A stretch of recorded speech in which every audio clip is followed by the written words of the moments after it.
Welcome to the seventh edition of Finance and Investing. I'm Martin Shkreli, and I'll be continuing our course. So thanks for joining. It's 8 o'clock Eastern here in New York, and I wanted to start this lesson off a little bit differently. I was reading this book. Called No Bull by Michael Steinhardt. Let me see if I can zoom that in. Michael Steinhardt was probably one of the most successful hedge fund managers ever. He was mostly a stock investor, and he existed mostly in the 70s, 80s, and I guess early 90s. So a lot of you probably weren't around. I wasn't around, I know that, when he was a major investor. He was one of the early hedge funds, way before the hedge funds we have today that are, some of them are even public companies, etc. So in any event, I've never read this book. I've had it for a long time. I started reading it, and I know some people that worked for Michael and so forth. One of my friends refers to this book as All Bull, not No Bull. But be that as it may, Michael was still one of the greatest investors of all time. In fact, there's a college here in New York called NYU that has one of its schools named after him. It's the Steinhardt School of Ed. So in any event, when I was reading the book, Steinhardt actually gives his home address when he grew up, where he grew up in Brooklyn, and this is where it was 72nd Street or so. Yeah, here it is, 72nd Street on Bay Parkway. And if you look at his house, I think this is fun. Here is his home. This is the very modest apartment building that he grew up in. It's a 2-story building with 2 apartments, the book tells us, on the bottom floor and 2 on the top. And this kind of apartment in Brooklyn is about $1,000 a month in rent, is my guess. And it's still kind of the same neighborhood that it used to be. You can see the 99-cent store. You can see the whatever that is. It is a pretty modest living. And interestingly, his parents are immigrants and so forth and so forth. And so what I found kind of interesting was that he lives, if I can pick the point, he lived somewhere right here. And I actually grew up not too far away, about half a mile away on Ocean Avenue, right here. So right around here. So if you, let's see, right here basically. So where my mouse is. So about a mile east from Michael Steinhardt's, where he grew up. And Steinhardt is a billionaire investor, and he's still alive. I don't know exactly where he lives. I know he has an office on this crazy island called Manhattan, somewhere around here. But anyway, the point is Michael's retired, and it's the sort of thing where you may not be able to meet people like him, but if you write a letter, you never know. You never know if someone responds. You just never know. Even people like Michael Steinhardt like to communicate with people. Michael Steinhardt also is a big funder of something called Birthright, which funds trips to Israel for young Jewish people. So he's someone that you could probably, he's very old, I think, but you could get to know. So in any event, he also controls and runs the Democratic Party.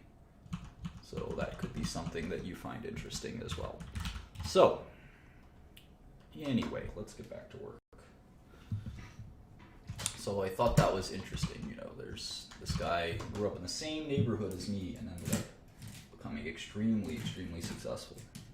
I have my stylus somewhere here. So I prepared a small, very short lesson plan, and then we're just going to go right back to applying the knowledge. Finance is more about application, really, and doing, than it is about theory. Theory is actually, you could put most investing theory, in a very short kind of manual. But practicing it is the hard part. And practicing it is extremely difficult. This is different from a lot of other disciplines where there's a huge amount of theory and not much application. Actually, medicinal chemistry is actually a little bit like this. For all the theory in the world, the way you can apply it is pretty finite. Let's say medchem. But there's tomes and tomes and tomes of theory on medchem. I wouldn't call it infinite, but it's close. And for finance, there's not much theory out there. It's pretty finite.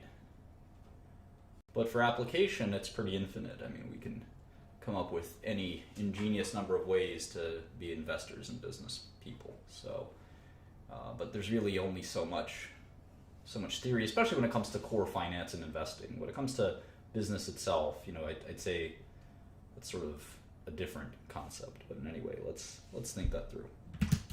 Anyway, so let me run through that lesson plan a little bit. So I've been using this kind of PowerPoint for 4 months, building it slowly. Haven't added much other than, I mentioned the Steinhardt book here, No Bull, which gives a good, a lot of these books, they don't teach you a lot, but some of them give you a good sense for different, just give you a sense for the industry, the investing industry. I kind of added funds as an asset class, which is a little weird. Let's see what else. I've kind of gone over a lot of this stuff. I guess I'm going to add, I should add for equities, I'm going to add some of these ratios because I think maybe I'll do that next class. We'll talk about interesting ratios.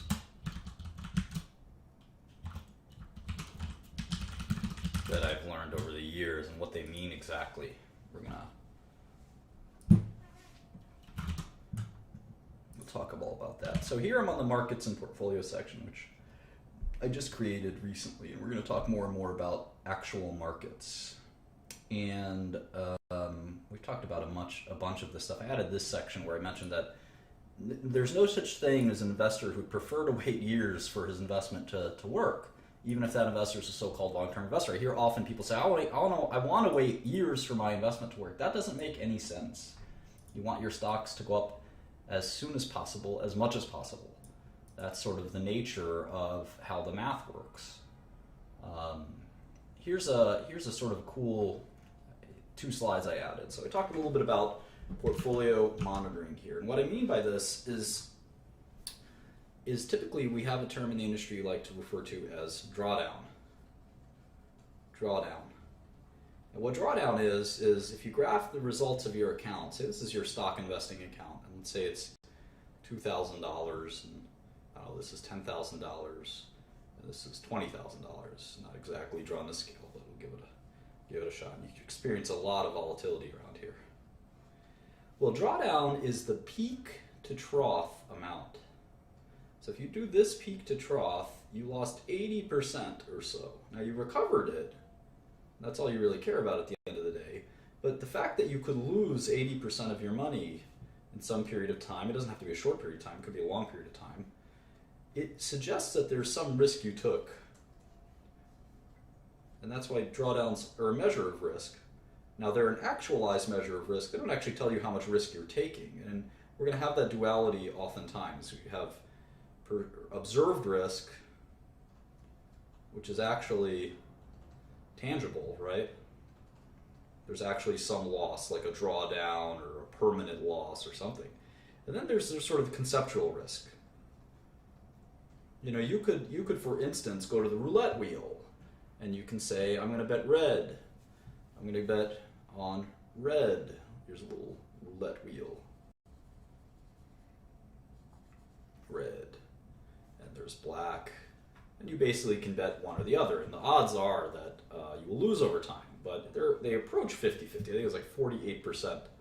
48%. And then there's the double zero and single zero that are like 1% each that kind of screw up your ability to bet on just red. So anyway, let's say you bet on red and you took $2,000 and you bet on red and it became $4,000. And then you did it again. You said you're lucky. You did your lucky thing. I don't know what that is. Maybe you have a lucky dance. So you do that dance. This dance consists of picking your leg up. So he's doing the dance and then putting it down. So you do your lucky dance, and this is actually not, this process isn't totally too different from how other analysts actually analyze their investments. It's pretty simple.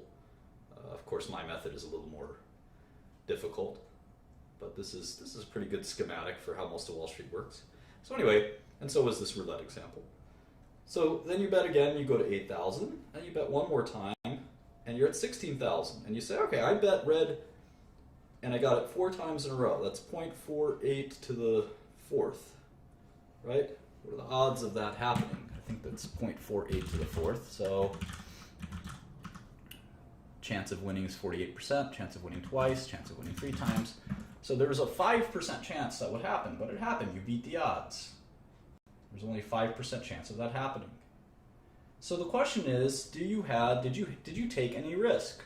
Well, obviously you did, but if we looked at just drawdowns, your graph would look like this. It would look pretty awesome. It would be not even a straight line, right? It would be almost logarithmic.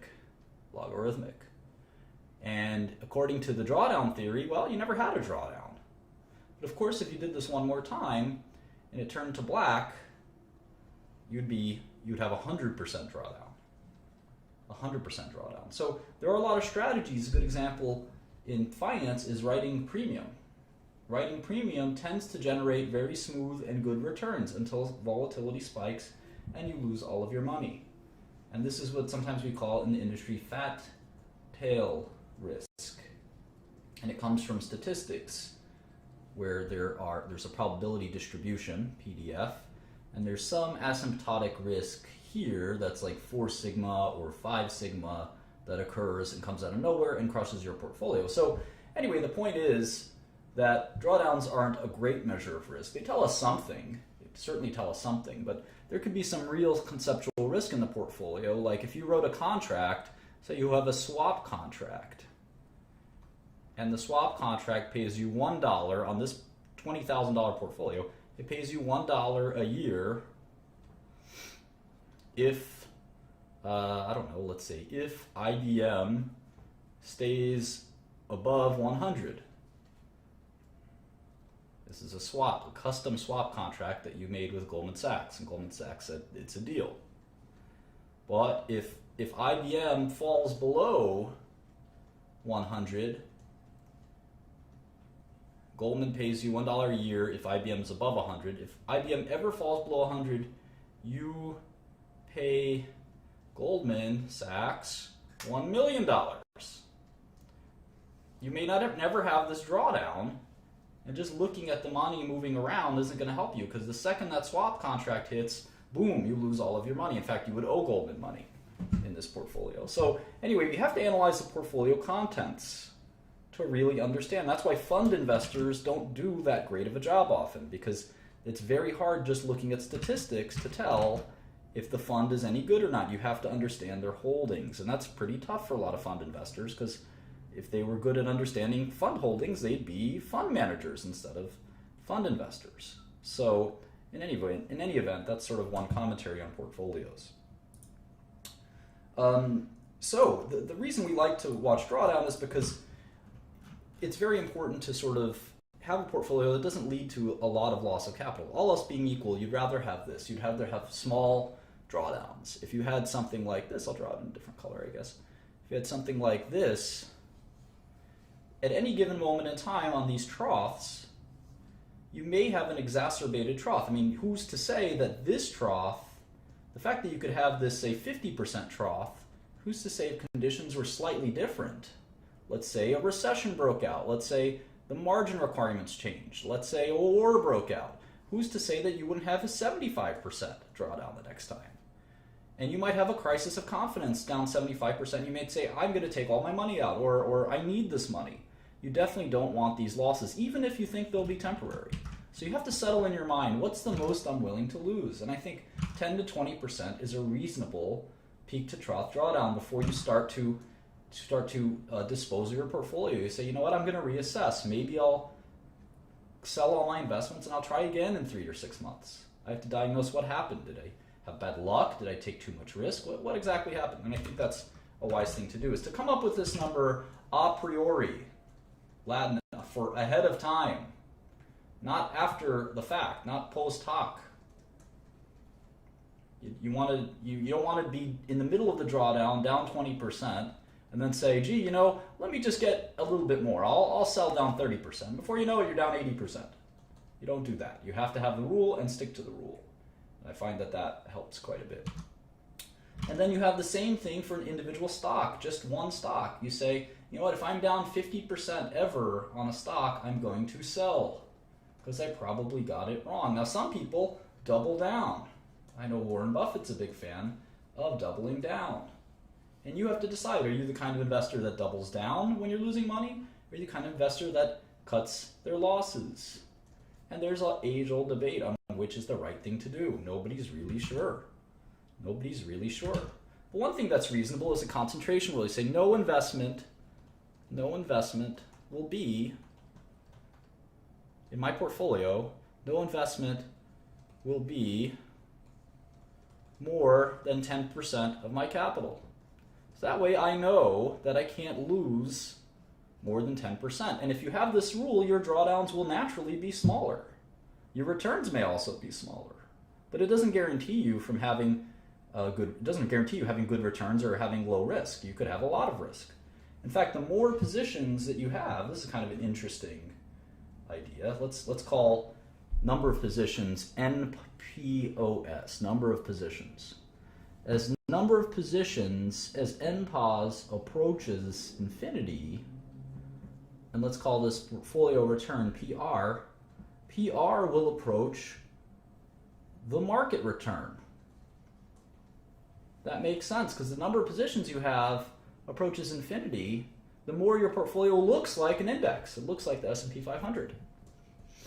Now, of course, you could have a better weighting. You could say, well, the stock market likes Apple the most because it's 10% of the S&P 500, but in my portfolio, I've got Apple as 1%, and I'm long alarms.com or whatever that stock was as 10%. So you can have different holdings that make your portfolio much different from the S&P, but anyway, there's a few ways to look at that. Here's a sample portfolio I made up. This is $100 million. Say you inherited the money or earned it after you maybe started 2 or 3 drug companies that were very successful. And you decided to invest in tech stocks. And you decided that these tech stocks, you'd have a portfolio. And as you can see in this portfolio, there's no stock more than 7%. So it's a reasonably good portfolio in the sense that I don't have a 50% bet on something or something like that. So I have AT&T, or Microsoft is my biggest investment. Microsoft. And can someone tell me how much money I have in Microsoft? This is a $100 million portfolio, and 7% of it is in Microsoft. I have 6% in IBM. I've got 5% in Facebook. How much dollars do I have in Microsoft? Oracle, I've got 5%. No, not 70,000, 7 million. I have $7 million in Microsoft. I have $6 million in IBM. And when I add it all up, these are my longs. These are stocks that I own and I'm betting will go up. The total I've got, according to this portfolio, is $44 million of stocks I own. $44,500,000. And the portfolio is $100 million. So my long, we call this long exposure. Long exposure is 44.5%, which I think is a good amount. The same thing applies on the short side. We have a bunch of stocks we're short. We're short AT&T, Apple, Amazon, etc. And there's about 45 million. The short exposure is 45%. So the total gross exposure, the gross exposure is the amount of money I have invested in the stock market. And that is, we express it as a percentage, it's 89.5%, or $89 million. This could be 130% if we use leverage. We can have $130 million in the stock market, even though our account is only worth $100 million, because we could easily borrow $30 million from our broker. I don't recommend leverage. The net exposure is close to zero. It's actually slightly negative, it's 0.5%. And I really like low net exposure because it means that if the market goes up, my longs and my shorts will, if the market goes up, my longs will go up, but my shorts will go up too. So I'll lose money. I'll lose money on my short stocks, but I'll make money probably on my long stocks. There might be a few lucky short stocks that actually go down even though the stock market's going up. They're always like that. But in general, most stocks will go up, and I'll probably lose money on my shorts. If you're a really good short seller, you make money on both. Now, if the market tanks and it may do that soon, I'll lose money on my longs, but I'll make a ton of money in my shorts. And so that way I'm covered no matter what happens to the stock market, because I can't really predict what's going to happen in the stock market, and I don't think the stock market goes up over long periods of time. So I like having a net exposure that's close to zero, because there's plenty of companies out there that I know are worthless. So I have plenty of options to choose from on the shorts. So in any event, that's sort of the way I look at the stock market and portfolios and stuff like that. So I'll save this, and you're happy to open that file. It's in the shared drive. I put all of these files in the shared drive. I recently uploaded all of our models. But the key to coming up with a good portfolio is coming up with good stock picks. And it's easier said than done. And you can see that it's a painstaking amount of work, and I'm showing you how to do it, and it's slow and it's tedious, but you know what? I think it's not such a bad thing to do it this way. So anyway, let's look at Alphabet, which I guess is Google. And I can go ahead and go to the SEC website. Now I know they're now kind of going through. Coke Zero is asking, is there a reason the size of your short positions are the same as your longs? Coke Zero is one of my favorites here. He's probably a key part of our chat. Well, I think if you have really good short selling ability, you're not taking excess risk by shorting a stock that is a large percentage of your portfolio. I know the common knowledge is not to do that, but I don't think that's accurate, and the reasons for that are kind of intense and maybe not a good idea to go through right here. So anyway, Google is not going to report earnings anymore. Alphabet is the new company. So we're going to have to sort of change these models around a little bit. So let's see. Google is still the stock. It's $725 dollars a share. Now what's really important is just because it has the highest stock price of all does not, as you can see, does not mean it's the most valuable company. Apple is much more valuable. I remember my dad used to think that just because the stock price is higher, that means the company is more valuable than another company. And what did my dad not know? My dad's a great guy, but he might not be a stock market genius. What was he missing? What was he missing?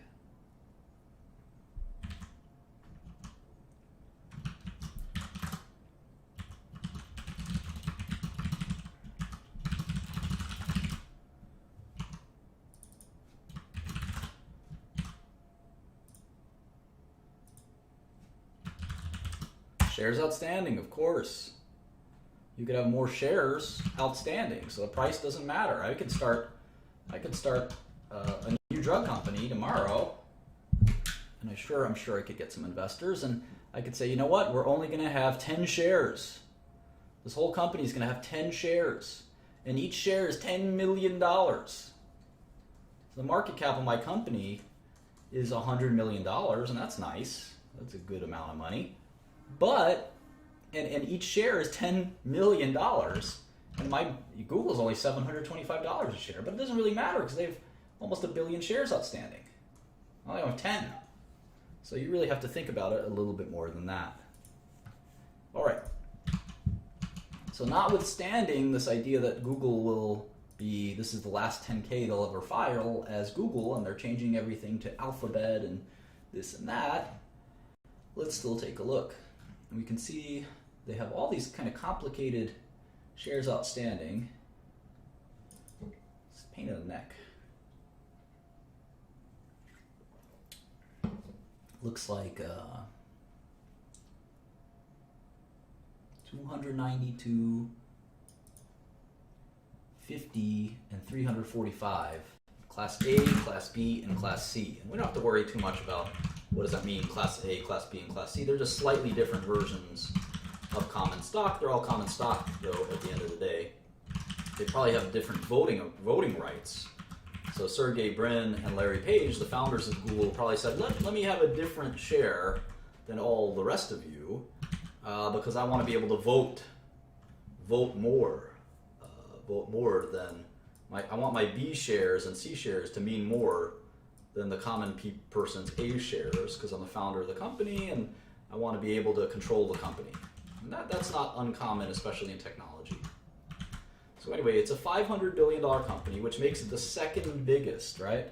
The second biggest company we've looked at next to Apple. And I wonder how much cash they have. I wonder what their earnings ratios are. I'm curious about all this stuff. It fascinates me. So let's take a look. I wonder if they have their balance sheet in here or they do it somewhere else. Consolidated balance sheets. There it is. All right. So notice this is 2014, this is 2015. So you got to use these numbers, not these numbers. All right, looks like they have 73 billion of cash. 73066. Let me just write down Q415. So the enterprise value will probably be lower. Let's see what if they have any other investments. Here they have another 5 billion. Yeah, I don't like the alphabet name myself, but you know that's their call. All right, so they have some debt. They've got some Google debt, 2 billion there. Where else? Short-term debt, another 3 billion. All right, so not much debt, mostly cash.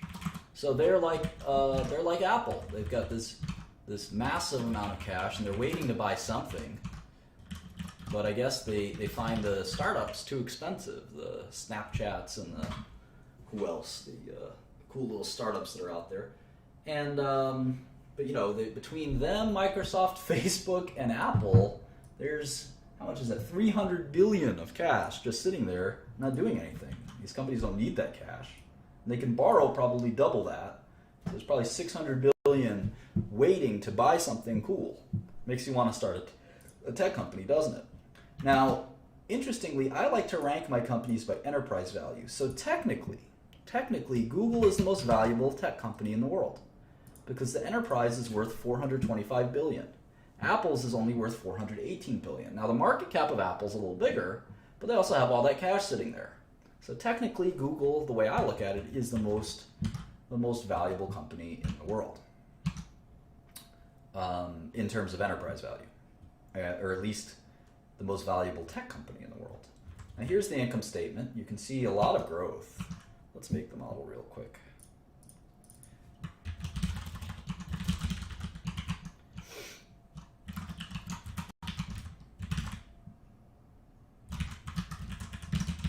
You can see a ton of growth. Revenue went from 55 billion to 66 billion to 74 billion. And those are all ads. Google is an ad machine. You can see revenue grew 14%, 19%. At one point, Google was growing a lot more. So these are more, I would call them pedestrian. These are still very high growth numbers, 14%. Let's see what Wall Street thinks 2016 will look like. And remember, you can get this from Yahoo too. You don't need a Bloomberg.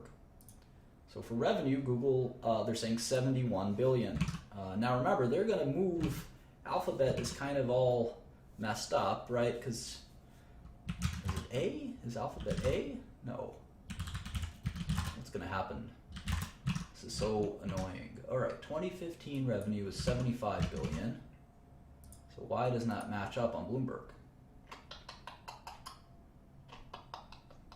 Well, either way, they're projecting 18% revenue growth. So maybe we can just put in that. So they don't expect revenue to slow down meaningfully. So you can see Google has 18% revenue growth. And the only company growing faster is Facebook. That's pretty interesting, right?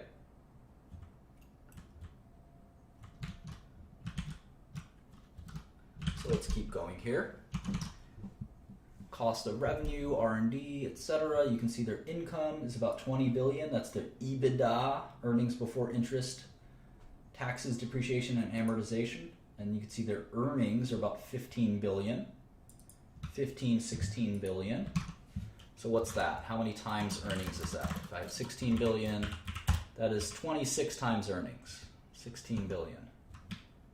So maybe next year they'll do 17 billion. Just put in some placeholders. And you can see that it's interesting. On a 2017 basis, let's see. Let's multiply this by 15%. Let's multiply that by 15%. All right, so on a 2017 basis, the most expensive company is still Google on an earnings ratio basis. And Facebook actually will be growing so fast, hopefully, that it's not the most expensive company. But of course, we still have to think about risk to cash flows. And we'll spend a lot of time doing that. But some of these ratios are interesting. Google is 3 times almost more expensive than Apple. That's how pessimistic the stock market is on Apple's earnings longevity. People think Google's earnings, even though they're smaller than Apple's, right? They're much smaller. Look at that. Apple's going to make $50 billion, and Google's going to make $21 billion. But they're still worth the same amount. That's crazy. I mean, a company, as we've learned many times, a company is the present value of all the cash flows. And cash flows are earnings, right? So the fact that Apple is earning more money than Google and Microsoft combined. Look at that. For 2017, they'll earn more money than Apple and Microsoft combined. But it's still about half of that size of a company. It's still about half. Or in other words, Apple is worth just about as much as Google and Microsoft, even though it's out-earning them by double. That's because people think these earnings are not going to last. Some point in 2018, let's say, Apple's earnings are going to drop. Say they'll drop by 10%. But Google will still grow. And Microsoft will still grow. And Facebook will still grow by a lot. And if you keep extending this theory that Apple has peaked, eventually these cash flows will converge. 2020 earnings. And you can see now the differences aren't so significant. In fact, if Facebook keeps growing at the pace they're growing, Facebook may have the most earnings in 2020. How about that? And that's why they're all kind of neck and neck. They're all neck and neck. And each move they make will determine the future and their stock price. For instance, Apple may come out with a great new product, and then their earnings multiple will go up because there'll be more confidence. There'll be more confidence. And now it's not the multiple that's going up, it's just the value of the company that's going up. And remember, the value of the company is the discounted sum of cash flows. So if there's more confidence that instead of it going from 53 to 48 to 43 to 38, that instead it's going to actually start going up 50 to 53 to 56 to 58 to 64 to 70, then I guarantee you the value of the company will go even more. But I think people are worried because Apple's only product, their major product, is the iPhone. And iPhone sales, as you can see, of these 4 companies, who has the lowest growth? This is revenue growth. Revenue growth. It's got the lowest growth. So there's already signs showing that Apple has peaked, whereas none of these other companies are showing signs of peaked. And Microsoft has peaked, but at least they're very diversified. They've got Office, they've got Windows, they've got Xbox, they've got Azure, they've got all kinds of stuff that keeps them from really, they're kind of a stalwart. Whereas Apple, gosh, they're looking very risky with that iPhone. What if something happens and an iPhone competitor comes out that's pretty good? All of a sudden, Apple will be cut in half. So Apple has a diversification problem and a growth problem, whereas Microsoft has a growth problem, but they're very diversified. Facebook and Google, well, they're growing like a weed, but eventually they'll have that diversification problem too. And of course, both companies are working furiously at that, with Facebook trying to get into virtual reality and Google trying to get in just about everything, maybe being a little too diversified. So that's kind of the strategy, the way I look at it. Now, of course, we have to sort of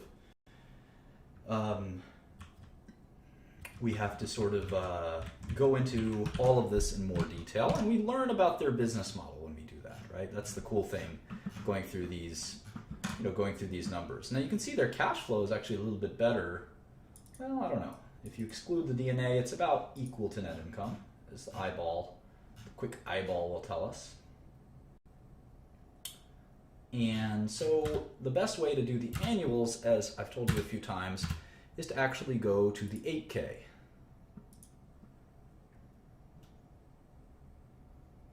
It's funny, since the launch of our first product for businesses, the Google Search Appliance,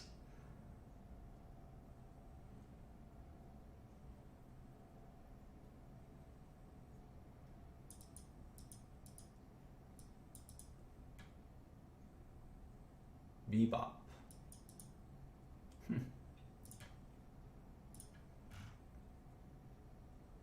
Bebop Technologies.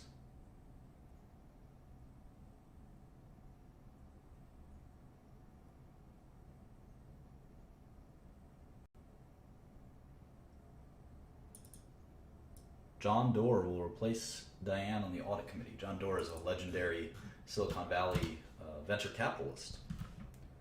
All right, so here's the 8K. So weird.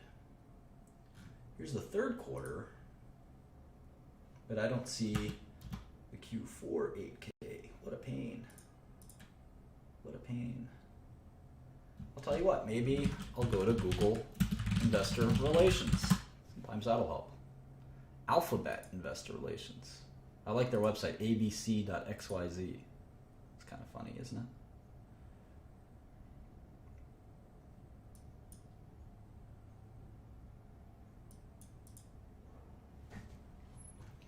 Oh boy, all right. Alphabet announces fourth quarter results. I'm just going to look for something that looks kind of like an income statement. You can see revenue growth and constant currency revenues grew 24%. It's pretty good. And remember, they're well, let's see here. I don't know why constant currency revenues would be growing faster. I guess because the euro is holding it down. That's the reason. Everyone's being depressed by about 6 or 7%. That makes sense. This is one of the weirdest income statements I've ever seen. All right, well, there's a balance sheet that looks normal. How about an income statement? Oh, okay, good.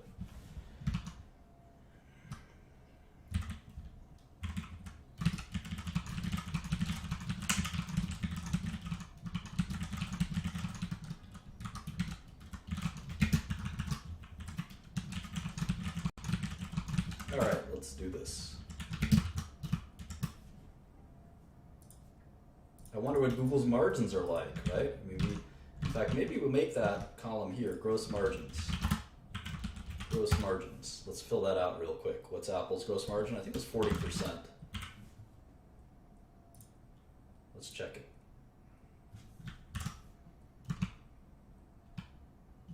Gross margin, 40%. How about Microsoft?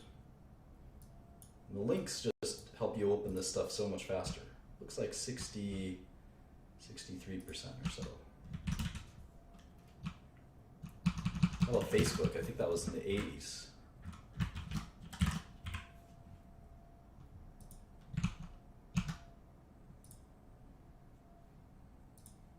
$86. Wow. They have almost no cost. That's like a pharmaceutical company gross margins. Crazy. But IBM is really low gross margins, if I recall correctly. Oh, maybe not that low, 52 or 50. So Apple's got the lowest gross margins. That's not uncommon because they're a hardware company. Hardware companies, you got to actually make stuff, right? Whereas IBM, Microsoft, Facebook, you're selling software, and there's actually no stuff to sell. It's all electronic. So anyway, let's look at Google. 21,329 revenues. They do the revenue, the columns backwards, right? Usually you have 2015 here and 2014 here, so it's a little backwards. All right, so gross margin is 62% for Google. 62%. That means for every dollar of goods they sell, they have 62 cents of profit. That's almost the same as Microsoft. You can see these are all pretty high margin companies. Even Apple, for a hardware company, 40% isn't bad. Right, so there's cost of goods sold, gross profit. Now, of course, our favorite lines. You can see every company in America has got the same kind of lines. Research and development, sales and marketing, general administrative, research and development, your new products. Even retail companies have product development costs. Obviously, something like a retailer or a restaurant company is not going to have research and development. McDonald's doesn't have research and development, or at least they don't have much of it. Sales and marketing is a more important line for a lot of companies, and general administrative is just their workforce. These, in total, we call these operating costs. When you subtract that from gross margin, we call that operating profit. When you subtract it from gross profit. and we can actually get the operating margin, which is pretty important. Operating margin. And that's just operating profit divided by revenue. You can see it's about 30%. And so I'm going to make that as a column. Google's operating margin is 30%. I wonder what Microsoft's or Apple's is. Apple is about 30% as well. How about Microsoft and Facebook?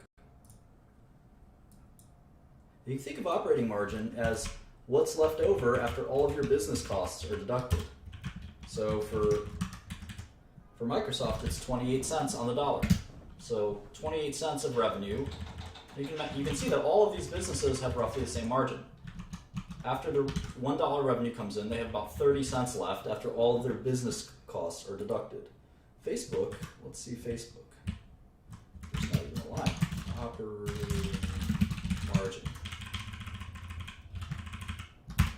It's a little higher, at least in that quarter. Wow, 57%. Facebook's really, really profitable.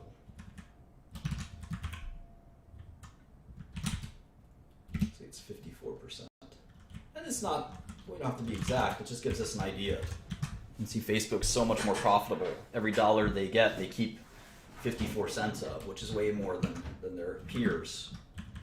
In some ways, they're sort of peerless, aren't they? All right, let's see here. Other incomes, like interest income usually.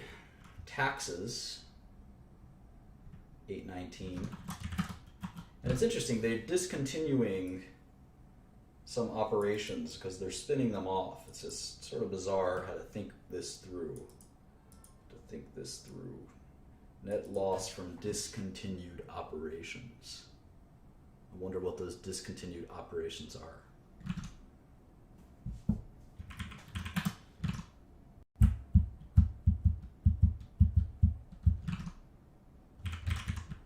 And I'm sort of mixing and matching the years, so that's why there's errors here. Let's do this again. 1572. Again, they have this sort of backwards 2014, 2015. It's a little annoying. Much better. 4923. How many shares outstanding? They don't want to tell us. Fine. I don't need EPS anyway. I focus on net income.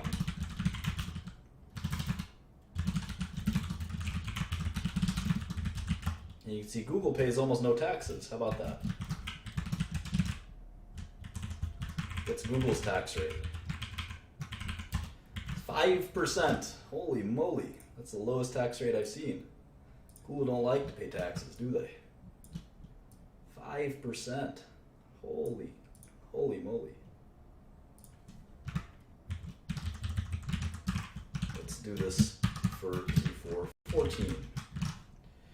18103, 69.1, 13.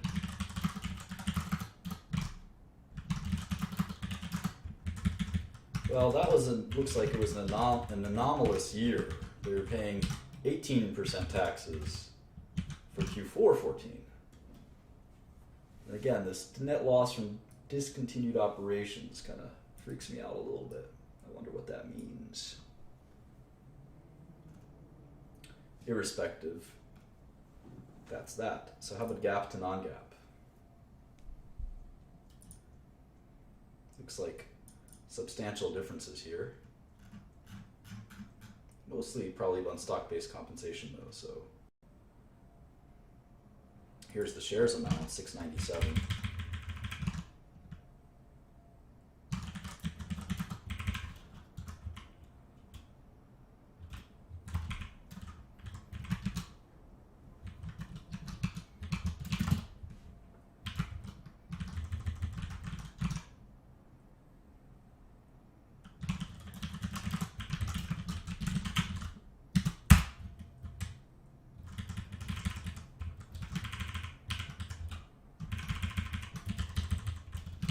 All right, so revenue last quarter grew 18%, so really healthy growth, especially if you look at local currencies. My guess is revenue is in the 20% growth. So Google is still growing like a weed, which is somewhat surprising given how much revenue they've got. And if you really want to really complete this chart, you don't want to make it too crazy, but maybe you could put in 2016 revenue. 2016 revenue. And for Google, we're expecting 88 billion. 88,487. I'd be curious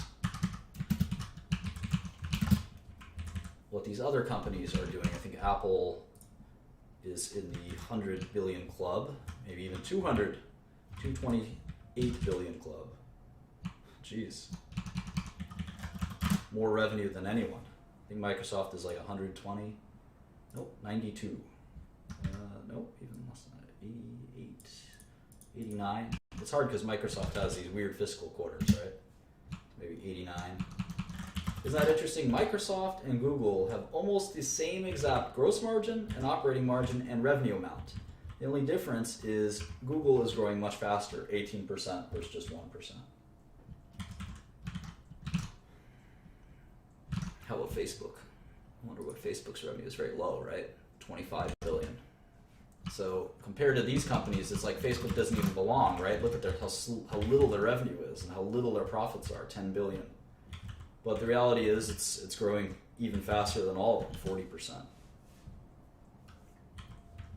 It certainly makes you wonder, we'll do the net present value and the discounted cash flow. It makes you wonder if Google could be a good long as well. We'll do the discounted cash flow soon. See if we can see the old news, that'd be good. Here's Q3, Alphabet Q3 results. Here's the income statement. And again, it's nice to just be able to copy and paste. And the results kind of fall off your fingers very simply. Now Google is an ad company, so there's going to be a lot of interesting, it's very different from the other companies we've looked at, save maybe for Facebook. So one of the things we can do that's kind of fun, I think it's going to be a lot of fun actually, is we're actually going to combine Google's and Facebook's results to get sort of an ad industry model. And I think you're going to find that entertaining.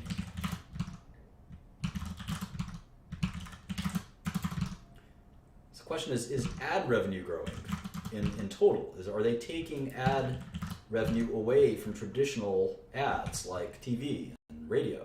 Obviously the answer is yes, but the question is how much, and at what point have they cannibalized the entire ad system? Or are there going to even be TV ads anymore?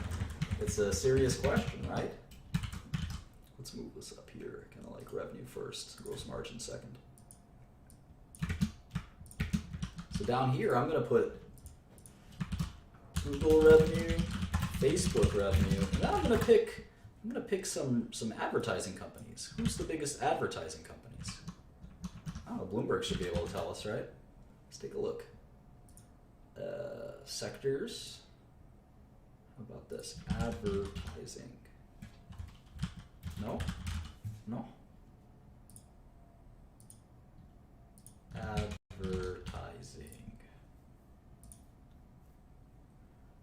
It's hard to figure out who sells ads exactly, right? WPP and Omnicom are the two big ones I know.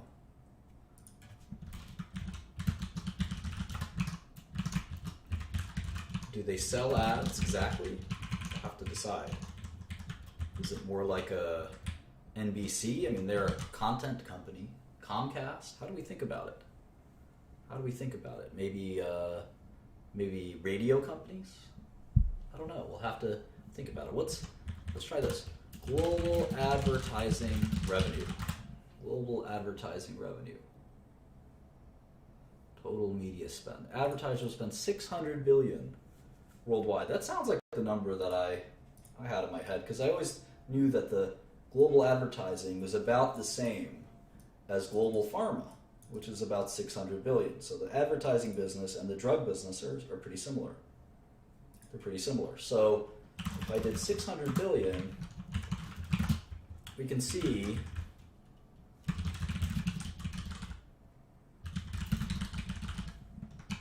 we can see that Google has already got 15%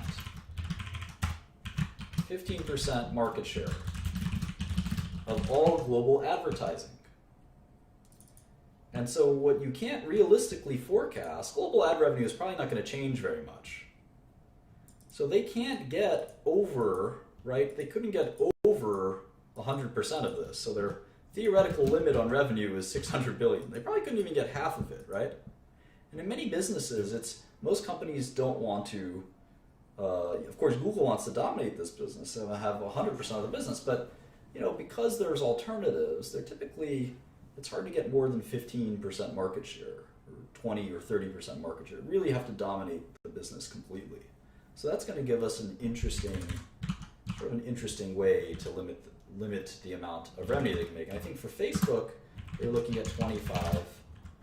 So in sum, if you just took the sort of two biggest internet companies, they're already at 20% roughly of ad revenue. Now, if we did WPP, let me just do Omnicom. Omnicom revenue is 15 billion. So it's smaller. And WPP, may have to translate from pounds. The revenue is 12 billion pounds, and a pound is times 1.4, so let's see, 12, it's about the same as WPP, Omnicom. 1.4, yeah, it's 17 billion. So if we add all of these guys, I mean, Google's got so much more revenue, but we can only account for, at least with public companies, 24%. 24% of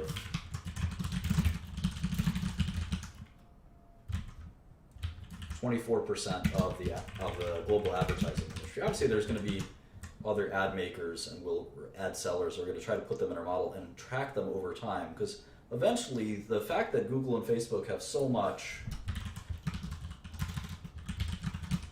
share already, right?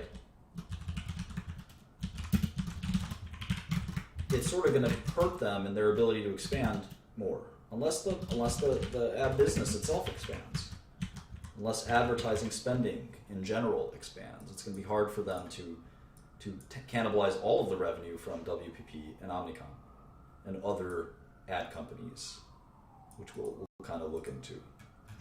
And I think these are ad agencies, so I'm not 100% sure this is apples to apples. So we got to think about this more carefully.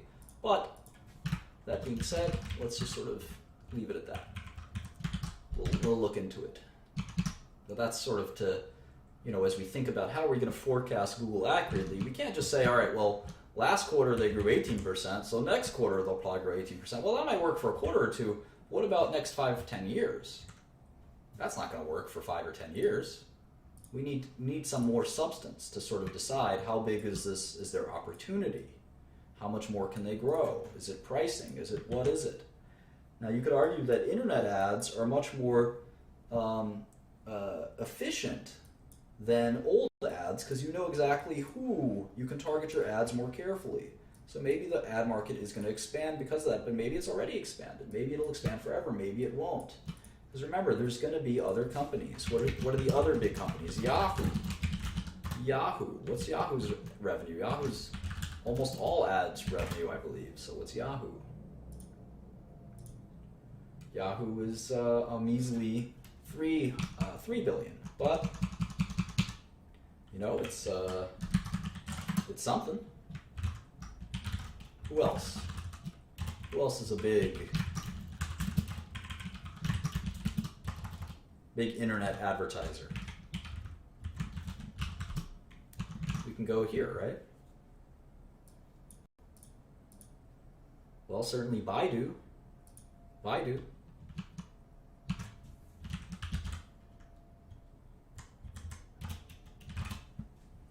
Sure, people use Yahoo Finance, which is a good example. CNY. Wow, I didn't know that Baidu already has 12 billion of revenue.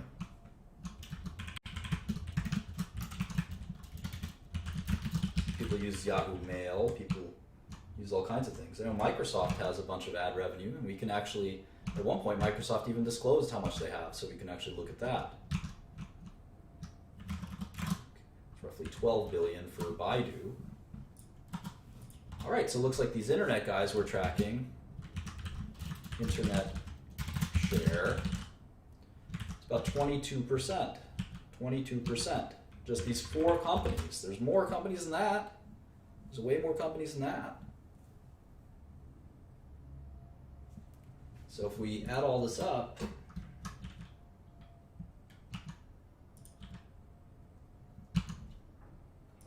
we now have accounted for 27% in our model.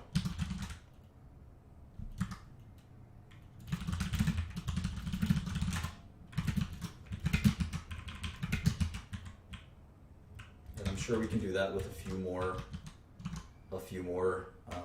additions. But obviously, as we get lower and lower on this list, there's going to be lower and lower revenue. So it really is a Google and Facebook dominated ad world. Twitter? What about Twitter? Twitter's all revenue. We pay for Twitter, right? Twitter, 3 billion. Even less than Yahoo, but it's growing.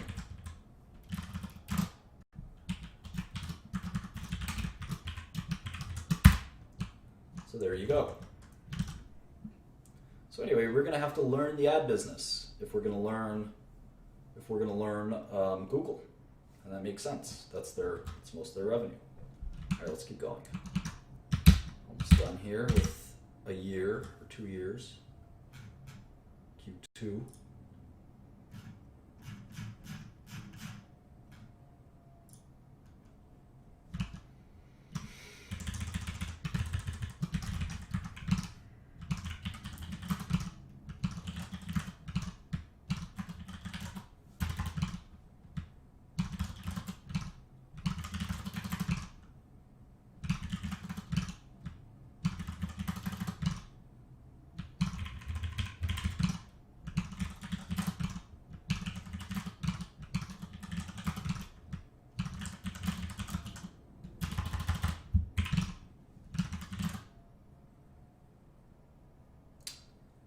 Did I just overwrite this? I shouldn't have done that.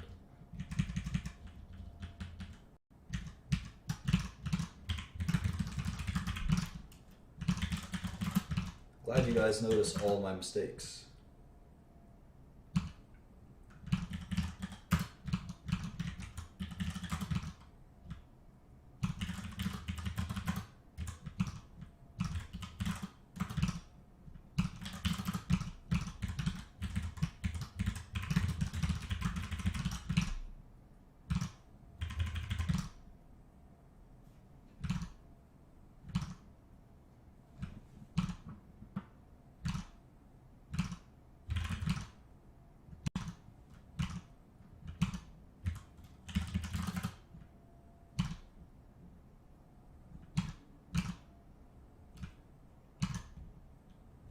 Great.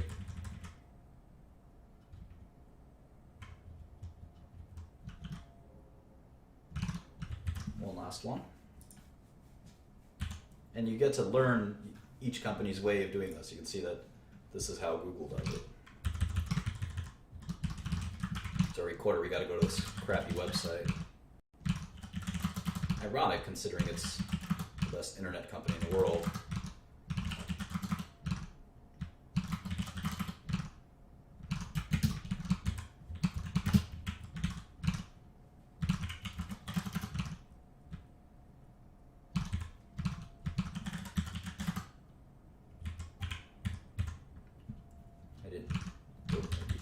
To the Q2, I missed something. Shares outstanding.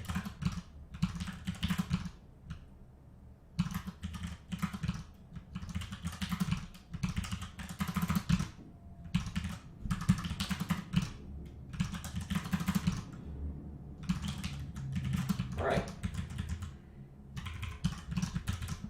Let me just go back and quickly get that last number I missed.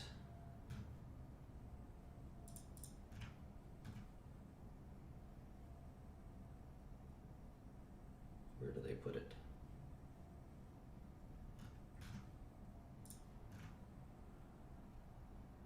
How frustrating.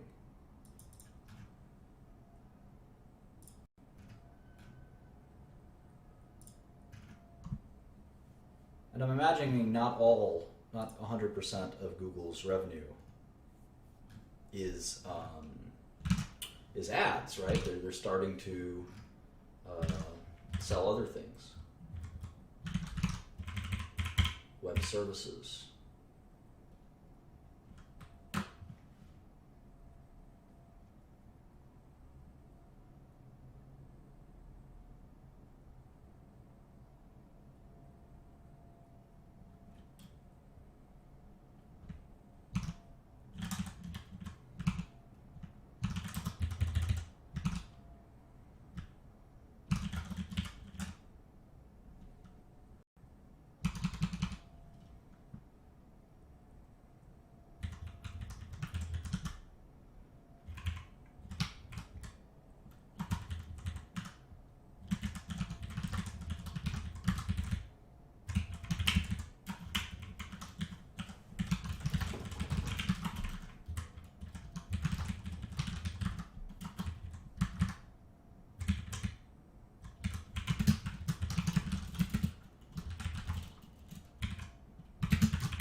You can see R&D spending is actually growing faster than revenue, which is interesting. But you can see their G&A spending, which is kind of their headquarters costs, legal costs, etc. It's not growing at all, which is really impressive.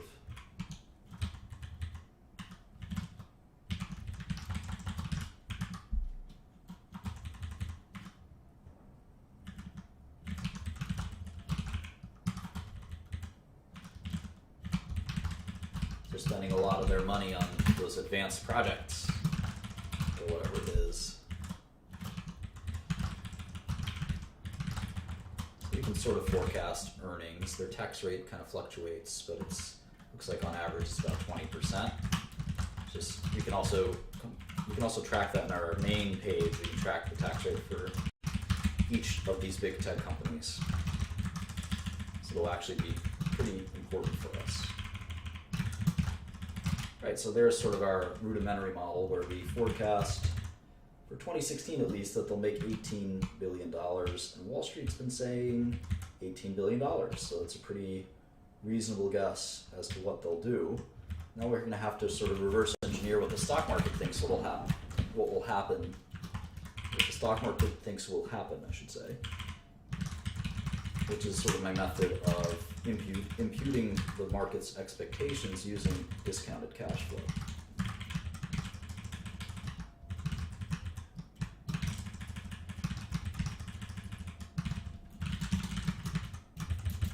So let's see, if Google grows, say 10% for some odd amount of time, and we assume that global advertising revenue doesn't really grow because these big things like this don't typically grow. Like pharma revenue hasn't grown that much, is a good example. We can see that Google will go from 15% market share to 25% market share. And it becomes less and less credible, right, that they can keep growing at that rate, because eventually they've just taken over the entire world advertising business. And we know that there'll always need to be some TV ads, some radio ads, some billboard ads. They can't have it all. So at some point, this starts to get a little silly. How much more can they grow? Maybe they can grow in their web services and stuff like that, but after a while, I don't see them. It's not really possible that they can take over the entire advertising world. It doesn't make sense. And sometimes the market does stupid things, and it does it a lot, in fact. And I'll give you an example. When I was a kid, I was just starting to work on the stock market, and the company called Nokia. There was a company called Nokia, and they had such high margins. They had such high market cap that you could actually predict that they would sell a phone to everyone in the world, or something to that extent. And the point is, you can actually deduce these as mathematically impossible.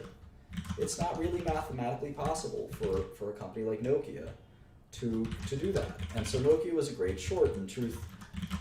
And true to that point, Nokia has been as a company that's gone from a $200 billion company to a $20 billion company. Anyway, here's some rudimentary forecasts. Yeah, web services, we'll have to look into that. Yeah, Apple may be like Nokia, that's right. And that's why the market is so skeptical. The market's really skeptical of Apple. Also, tax rates. These companies don't pay any taxes, and they do a lot of foreign business, but foreign taxes are high too. So if tax loopholes are closed by, say, a Bernie Sanders or Hillary Clinton, all these companies will suffer quite a bit.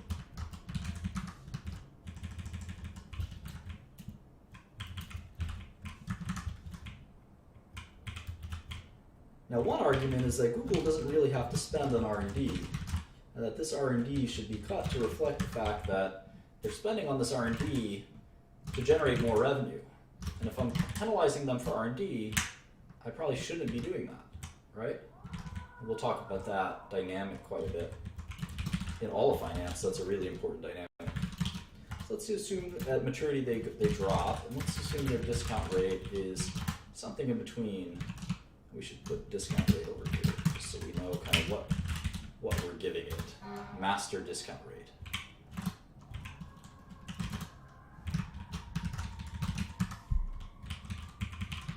So let's assume it's 6%. Actually, I could just link it like this. So now we can get an NPV.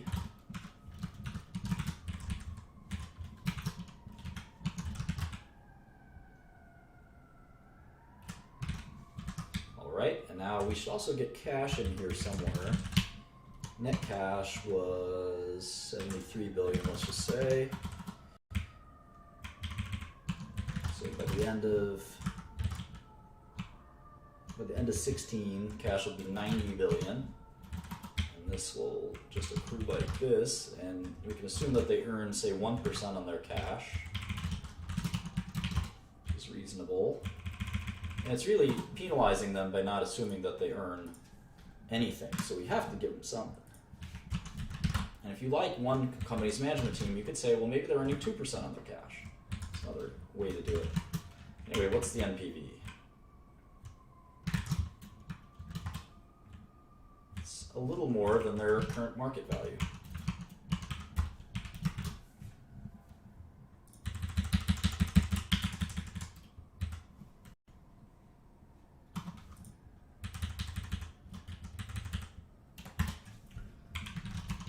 Excel has this bug where sometimes if you calculate numbers, it resets it to 10 decimal points. I gotta call Bill Gates and tell him to fix that.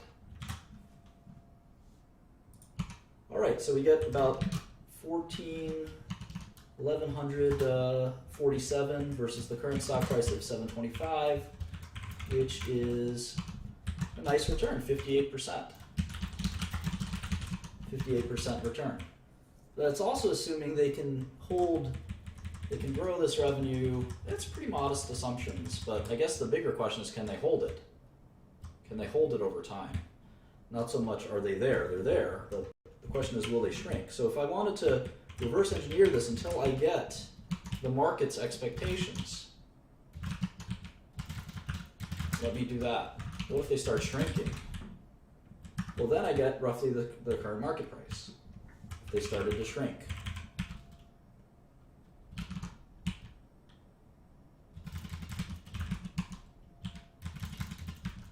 If they started to shrink a few years from now, that's how I get the shares as fairly valued. And they peaked at 17 or 18% of all global ad revenue. And who knows, maybe we'll stop Googling things in 2020 or 2030. I mean, did you ever think of that? There's probably a pretty good risk that we'll stop Googling things. There's a decent chance. Maybe the discount rate should be higher. 6% here. What are we saying for Apple? Apple should be like 7%. Oh wow, we got 5% for Apple. Wow, if we put 7% in there, then the shares will go down. I definitely think Google is less risky than Apple, but maybe not. I don't know. Microsoft should be like 5%, right? Yeah, 5% sounds good. Facebook should be the highest. Should be like 10% discount rate, I think. 8%, right? As long as it's the highest. We should put our fair value, right? Fair value.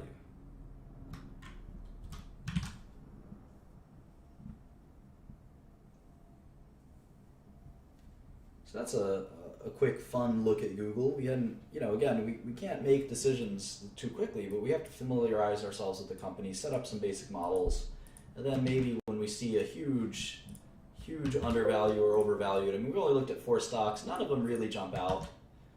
They all have serious problems. The only one that kind of looked really attractive to me was Microsoft, just because it's really a strong portfolio of tech, and I'm impressed at how quickly they grew Azure, for instance. Kind of out of nowhere, to be honest. Facebook is very intriguing because they haven't monetized they really haven't monetized their users. So I could see Facebook kind of doubling, but it's still very risky. Social networks tend to flame out. How about Amazon? Let's do Amazon super fast.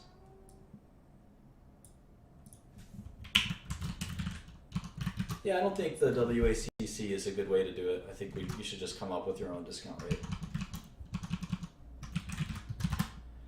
Amazon, $559.47 a share. These tech companies don't like splitting their stocks. Trying to be like Buffett, but you ain't.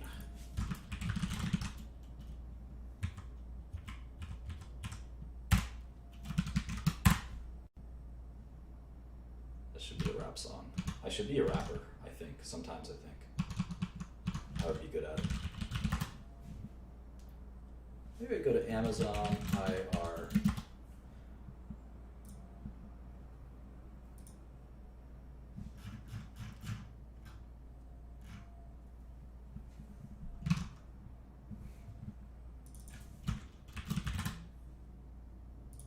Weighted average cost of capital. It's a way to determine a discount rate, but I think it's faulty. I would not recommend it.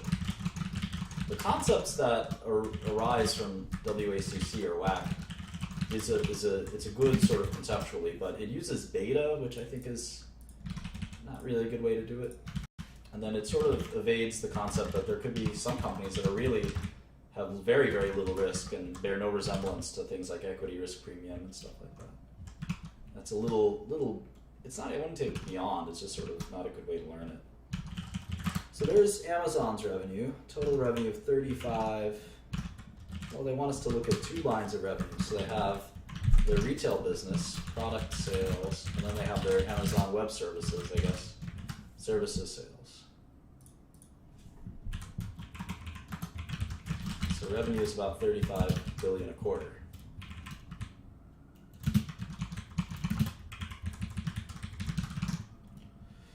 Cost of sales. So a retailer has low margins, right? Fulfillment. Marketing?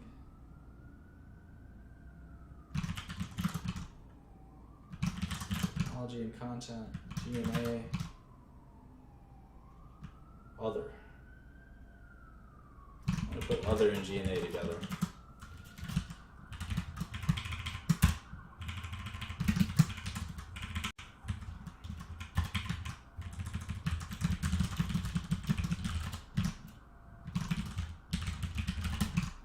Fulfillment.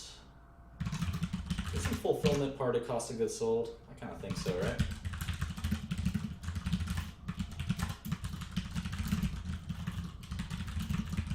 Should I put it in as part of cost of goods sold? I think so. Either way, you can see Amazon is almost, unlike these other tech companies, are barely profitable. And this is going to be the really interesting dynamic, you'll see. I think we should put fulfillment as part of cost of goods sold, because it's sort of shipping is a cost.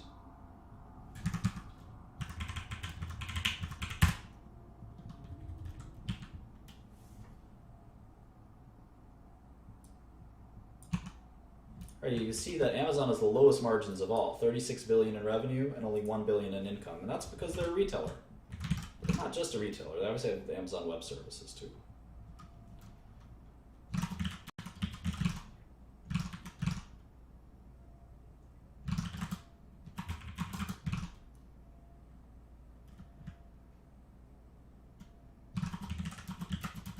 Look how much taxes they pay. It's insane, huh?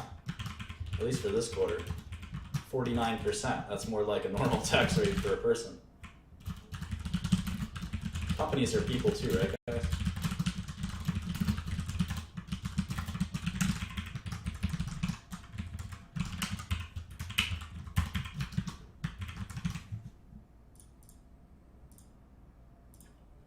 I'm gonna play some League of Legends after this, and maybe I'm gonna drink a beer. Yeah. So let's do their gross margin and stuff like that. Gross margin, look how low their gross margin is. 19%, that's actually not terrible for a retailer. It's about average. But compared to their peers, it's by far the lowest margins, right? By far. How about operating margin? They're like barely break even. It's barely a business. And they've been around so long. Operating income, 1 billion. 35 billion. I don't need to be a mathematician. No, that's about 3%. Look at that, right? They're barely profitable compared to these other guys. That's wild. I always thought Amazon was a short.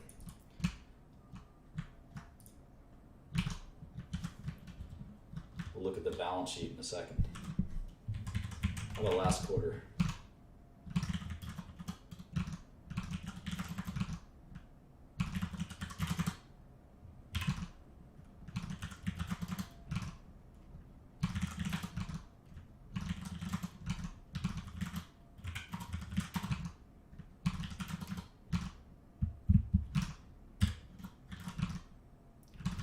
Last quarter they were profitable as well, but just barely, right? They only made $429 million. For a $200 billion company, that's insane. That's so small. It's like almost nothing. So people are always shocked at the value of Amazon. It's like an absurdly overvalued company. Let's see if we can find a balance sheet on this website. Here we go.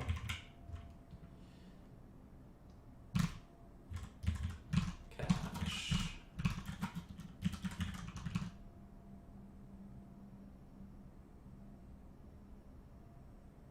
That's it for cash. Accounts payable, accrued expenses, unearned revenue, long-term debt 8235. Other long-term liabilities. I think that's probably fine.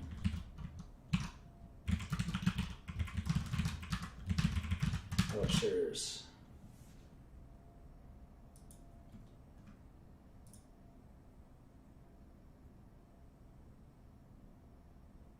$471 million.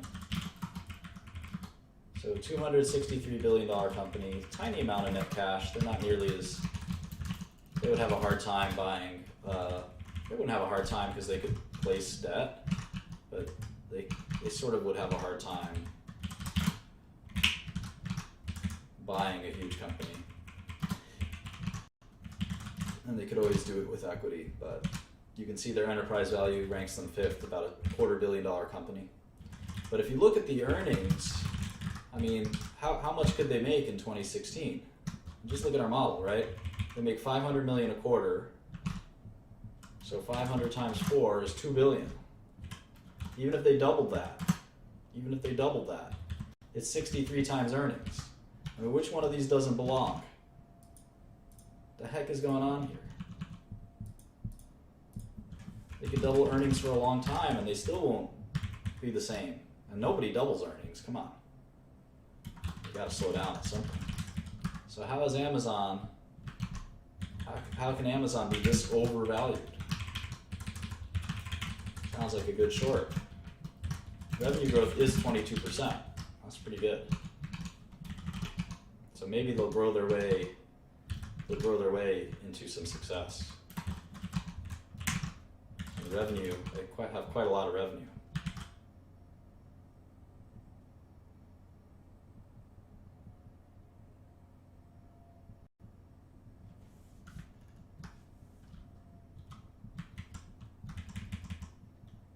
So we got to think pretty hard about Amazon. It seems overvalued. And it's good to look at, that's why it's good to look at so many companies, because you say, of these 5, I'm only invest in one. Which one is the very best bargain?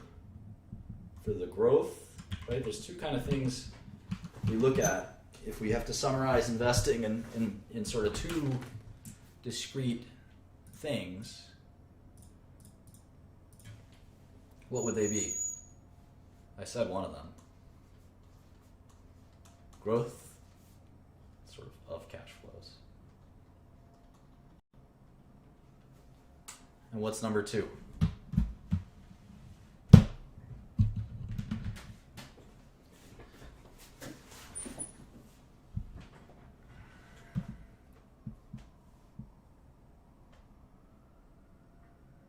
No, not value.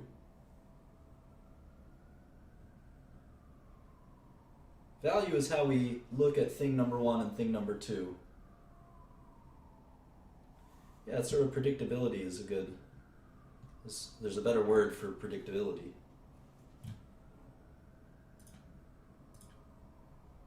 Risk, good. Risk. Growth and risk. Growth of the cash flows and risk to the cash flows is how we calculate. We use this to calculate let me just start over. Calculate value. And obviously we don't know these things for certain, right? We don't know what the growth of a company will be. It's hard to tell. It's really hard to tell. We don't know what the risk is. It's really hard to predict risk. I don't know if we'll be using Google in 2020 or 2025 or 2030. For all I know, we'll be using Google even more. I don't know. It's hard to tell. But sometimes the market gives you such lopsided options, such lopsided opportunities, where it says, I'm going to say that both at certain stock prices, say if IBM, or let's pick Microsoft. If Microsoft's at $51, which is 14 times earnings, the enterprise value to buy the whole company is $333 billion, and the earnings is about $24 billion. Let's say for whatever reason Microsoft stock drops to $100 billion. You will have an unprecedented opportunity to buy the shares, assuming no change has occurred in their business. Now, obviously, if the stock dropped 75%, there'd be a reason. It's usually because the earnings, there'd be something that was impacting the earnings. The earnings would drop. But let's say this was a special situation where you had an option to buy Microsoft stock at 70% off, 66 to 75% off. This would be an unprecedented opportunity. You would get your money back in 5 years. And every year after that would be what? It'd be free. Free cash for you. So you put down $100 billion, and let's say you don't have $100 billion, practically nobody does. So it'd have to be 0.0000001% or something like that of $100 billion. Let's say you bought it for $1 million. $1 million. Well, your share, it would pay you back $250,000 a year, the earnings of the company. So after 4 years, it's not even 5 times earnings, 4 times earnings. After 5 years, in 2020, you hope the Microsoft is still making that $250,000. And we know from annuities that $250,000 a year divided by a discount rate, and we calculated a Microsoft discount rate at 5%. So divide that by 0.05. What is that?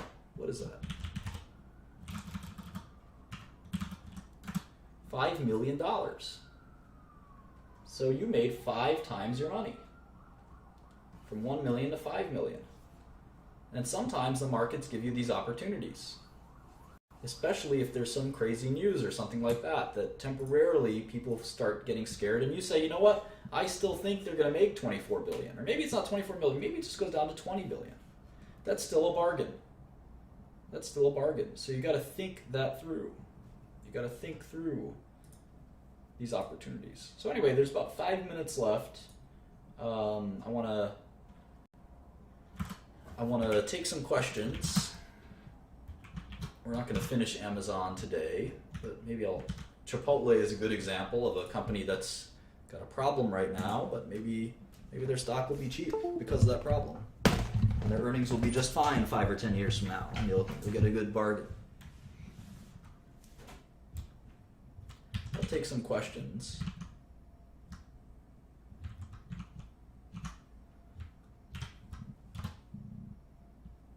If you have questions, and then these are silly questions. Here's a good question. What is the difference between basic and diluted shares? This is a good one. This is a good one. Are you a double downer? That's a good question too. These are a couple of good questions. Some of these are silly questions. Some of these questions belong on Sesame Street. All right, let's see. All right. So the first question is, what's the difference between basic shares and diluted shares? Basic shares outstanding and diluted shares outstanding. This is pretty simple. So basically, no pun intended, the basic shares outstanding are the ones that are not subject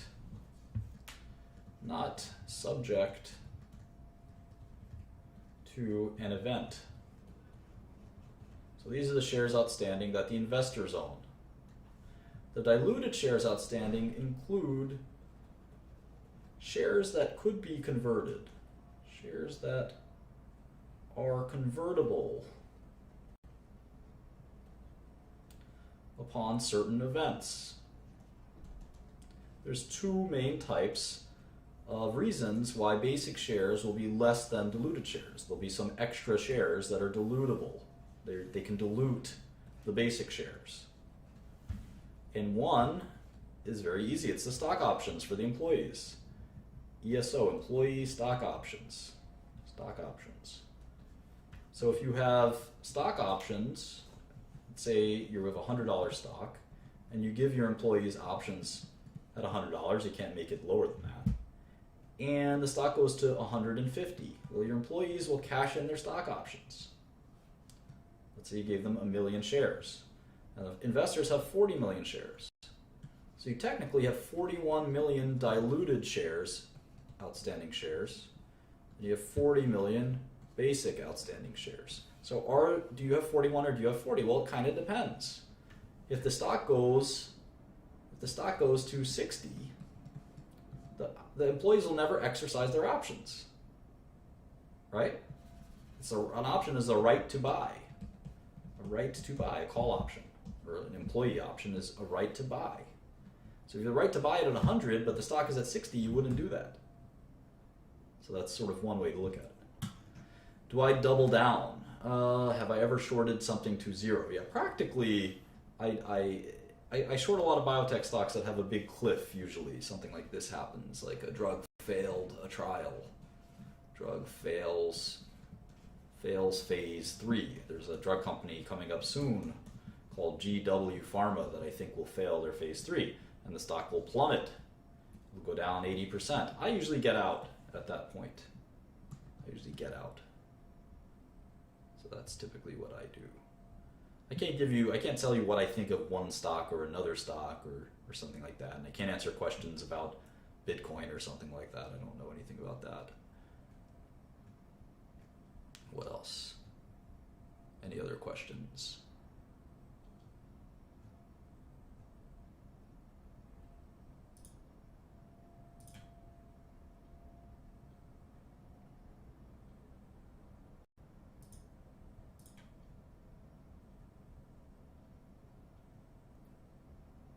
I don't know why Amazon trades at such a high PE. I think we'll find out. I think people think that they could raise their prices. Something I know a little bit about. That they can get better margins. So right now they're kind of getting their customers hooked, but eventually they can raise their prices. Why do companies divide their shares? A lot of companies don't do it anymore, as you can see. So some companies you have 800 million shares outstanding. And if it's $100 a share, well, that's 80 billion market cap. And at about 100, a lot of companies like to split their stock. Stock split. So what they do is they say, for every share you've got, you get another one. So now there's 1.6 billion shares, or 1,600 million. But now the stock's at 50. It's the same market cap. And the idea is that it makes it a little easier for people to trade in 50 increments instead of, if the stock were to go up, $200 or $725 a share if you're Google. $725 a share. So if you wanted one share, it's $725. And that's a big increment to trade in. Now, this is Wall Street. You know, we deal with large amounts of money, so it really doesn't make a difference. But for your tiny account, if you have $5,000, it's pretty hard to buy. You can't buy half a share of something, so that's kind of why we do that. Yeah, so Alex is asking a good question on GAAP versus non-GAAP. Yeah, absolutely. I did that just because we were stressed for time. If you do a model, it should be all of one or all of the other. So I'm glad you caught that. We'll fix that later.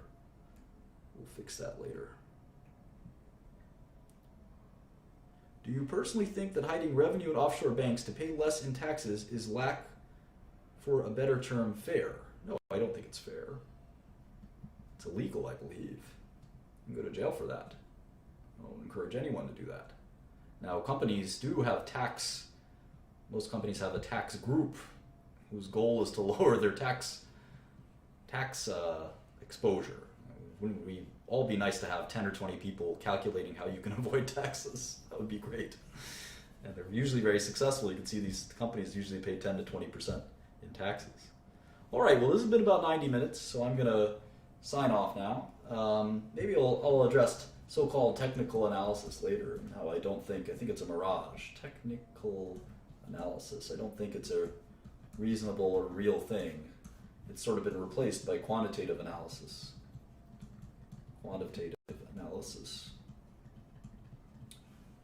So maybe I'll talk about that next session. That gives me a good thing to talk about. All right, have a good one, guys. I'll see you maybe tomorrow, maybe the day after that. Bye, everyone. Thank you for listening.